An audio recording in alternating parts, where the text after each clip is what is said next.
حتیٰ کہ امیر اہل سنت دامت برکاتہم العالیہ کی ذات والا صفات کو بھی نہیں چھوڑا۔ آپ بھول گئے وہ وقت جب آپ کہتے تھے کہ میں امیر اہل سنت کی بارگاہ میں گیا ہوں، ان کی بارگاہ میں حاضر ہوا ہوں اور میں نے ان سے خاتمہ بالخیر کی دعا کرائی ہے۔ میں ابھی پیار تو میں امیر اہل سنت سے بہت زیادہ ہے، لیکن میں زندگی میں پہلی دفعہ آج میں حضرت قبلہ امیر اہل سنت سے ملاقات کر کے آیا ہوں۔ اچھا یار، ہم مولوی لوگ ہیں، ہماری باتیں بہت سی ہوتی ہیں، جو باتیں کرنے پہ ہیں تو ختم ہی نہیں ہوتی، فلانا مسئلہ فلانا مسئلہ۔ مجھے آپ نے فرمایا آپ نے کچھ کہنا ہے، میں نے کہا جی ایک ہی بات کہنا ہے۔ کہا وہ کیا؟ میں نے کہا دعا کریں مروں تو ایمان کی حالت میں مرتا ہے۔ قاضی نور اللہ تستری رافضی، جس کا سن وفات 1019 ہجری ہے، اس نے الصواعق المحرکہ کے رد میں کتاب لکھی الصوارم المحرکہ۔ اس کتاب کے صفحہ نمبر 141، 42 اور 43، یہ 3 صفحات پڑھ جائیں۔ اس نے ایڑی چوٹی کا زور لگایا ہے اور یہی ثابت کرنے کی کوشش کی ہے کہ معاذ اللہ حضرت سیدنا صدیق اکبر رضی اللہ تعالیٰ عنہ نے یہ جو روایت سنی ہے اس کا معاملہ وہی ہے جو حنیف قریشی آپ بیان کر رہے ہیں کہ اگر تم ہمارے علماء اہل سنہ کے مزارات گرانے پر تلے ہوئے ہو تو سب سے پہلے کلہاڑا ہتھوڑا پکڑو، بالا کوٹ جاؤ، اسماعیل دہلوی قتیل کی قبر کو توڑو کیونکہ وہ بھی پکی ہے۔ تو یہ ہے الزام، چونکہ اس کی قبر پکی ہے تو ہم کہہ سکتے کہ بھائی اس کی بھی تو پکی ہے نا، پہلے اسے توڑو پھر ادھر آنا۔ اگر آپ نے اس طرح مناظرے کرنے ہیں اور اس طرح مناظرے جیتنے ہیں اور اس طرح فتح منانی ہے تو پھر اس طرح کریں، مجھے اپنا اکاؤنٹ نمبر دے پرسنل، میں آپ کو ڈیلی 500 روپیہ سینڈ کیا کروں گا، آپ ان کا ایک ہار لینا، گلے میں ڈالنا اور ڈیلی فتح منانا، اور میں آپ کو ڈیلی اپریشیٹ کروں گا۔ اس طرح کی فتح منانے کے لیے ہم آپ کو کھلی چھٹی دیتے ہیں۔ بسم اللہ الرحمن الرحیم۔ محترم سامعین حضرات، مفتی حنیف قریشی صاحب کا ایک بیان سننے کا اتفاق ہوا ہے۔ مفتی حنیف قریشی صاحب کا وہ بیان سنا تو بڑا دکھ ہوا۔ مفتی حنیف قریشی صاحب یوں جیسے باولے نہیں ہو جاتے کہ پھر پتہ ہی نہیں چلتا کس کو کاٹنا ہے کس کو نہیں کاٹنا، یہ صورتحال لگ رہی تھی۔ حنیف قریشی صاحب کی مجبوری اور ان کی بے بسی وہاں سے عیاں تھی۔ بات صرف اتنی تھی کہ حنیف قریشی صاحب ایک بلنڈر چھوڑ بیٹھے تھے۔ حق تو یہ بنتا تھا کہ توبہ کرتے، رجوع کرتے اور کہتے کہ یہ بیان غلط ہو گیا مجھ سے، یہ گفتگو مجھ سے غلط ہو گئی، میں لہٰذا توبہ کرتا ہوں۔ اور ویسے بھی یہ اس طرح کے معاملات کرنے میں بڑے ایکسپرٹ ہیں، توبہ تو ان کے بائیں ہاتھ کا کام ہے، کر لیتے ہیں فوراً ہی، لیکن جس وقت گرفت ہو جائے۔ حنیف قریشی صاحب کا بنتا یہی تھا کہ توبہ کرتے، رجوع کرتے، اللہ عز و جل اور رسول اللہ صلی اللہ علیہ وسلم کی بارگاہ میں معافی مانگتے، لیکن حنیف قریشی صاحب ڈٹ گئے۔ حنیف قریشی صاحب نے وہی بات کی جو آج سے چند سال پہلے سیفی علی خان نامی عورت نے کی تھی، اور جو اس نے سیدنا صدیق اکبر رضی اللہ تعالیٰ عنہ کی ذات والا صفات پر تان درازی کی، آپ کو معاذ اللہ ظالم، غاصب اور بے انصاف ثابت کرنے کی کوشش کی تھی۔ کہ میڈم انصاف نہیں ملتا تو میں کہتی ہوں قیامت تک ملے گا بھی نہیں۔ وجہ ہے اس کی، بہت بڑی وجہ ہے، کیونکہ ناانصافی اور ہماری جوڈیشری کا بیڑا غرق اس دن ہو گیا تھا جس دن فاطمہ زہرا علیہ السلام انصاف لینے کے لیے دربار گئیں اور ان کو انصاف نہیں ملا، اور نعوذ باللہ ان کو جھٹلایا گیا ان کی گواہی کو، تو یہ جوڈیشری تو اس دن ہی بیڑا غرق ہو گئی تھی۔ وہی بات اس سے ملتے جلتے معاملات حنیف قریشی صاحب نے کر دیے۔ حنیف قریشی صاحب نے جو بلنڈر چھوڑا وہ یہ تھا کہ معاذ اللہ سیدنا صدیق اکبر رضی اللہ تعالیٰ عنہ وہ اس حدیث شریف کے راوی ہیں اور وہ اکیلے ہیں، تنہا راوی ہیں، خبر واحد ہے، لہٰذا آپ کی سماعت میں معاذ اللہ خطا اجتہادی وغیرہ کا معاملہ ہو سکتا ہے۔ تو حدیث کے سننے میں بھی تو غلطی لگ سکتی ہے ابو بکر صدیق رضی اللہ تعالیٰ عنہ کو، اکیلے ہیں نا اس حدیث کے راوی۔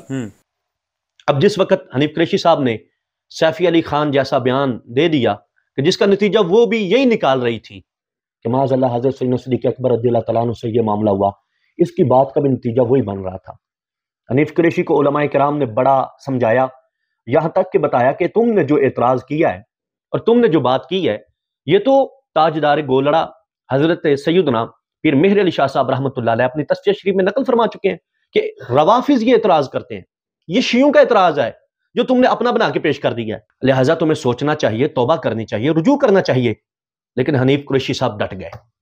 اب علماء اکرام نے جو بتایا کہ تم اس کو خبر واحد کہتے ہو، یہ خبر واحد نہیں ہے، اس کو درجن سے زائد صحابہ اکرام علیہم رضوان نے روایت کیا ہے، کثیر تعداد میں راوی موجود ہیں، یہاں تک کہ ان راویوں میں سے 8 وہ عظیم راوی ہیں جن کو نبی پاک صلی اللہ علیہ وسلم کی بے مثال زبان اقدس سے